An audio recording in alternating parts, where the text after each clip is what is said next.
በውጭም ሆነ በውስጥ ግፊት የሚካሄድ ጦርነት የለም ሲሉ የትግራይ ጊዜያዊ አስተዳደር ምክትል ፕሬዝዳንት ሌተናል ጀነራል ታደሰ ወረደ ገልጸዋል። የትግራይ ጊዜያዊ አስተዳደር ምክትል ፕሬዝዳንት ሌተናል ጀነራል ታደሰ ወረደ የትግራይ ፖለቲካ ችግሮች ለመፍታት በውስጥም በውጭም ለመፍታት ሲደረግ የቆየው ጥረት አልተሳካም፣ ቢሆንም ይቀጥላል ብለዋል።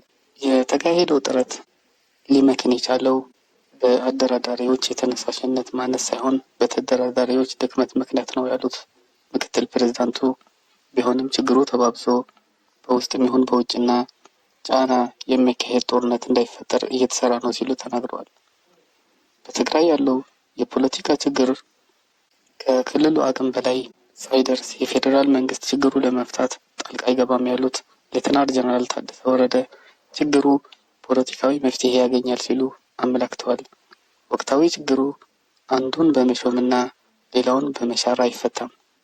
ችግሩ ፖለቲካዊ ነው፣ መፍትሄውም እንዲሁ ፖለቲካዊ ነው ሲሉ አክለዋል። በወጣቱ የለውጥና የተጠቃሚነት ፍላጎት አለ። ቢሆንም የለውጥና የተጠቃሚነት ፍላጎት በስርዓት እንጂ በተፈቀደው መሆን የለበትም። ስለሆነውም ወጣቱ የጸጥታና የሰላም ባለቤት መሆን አለበት ብለዋል።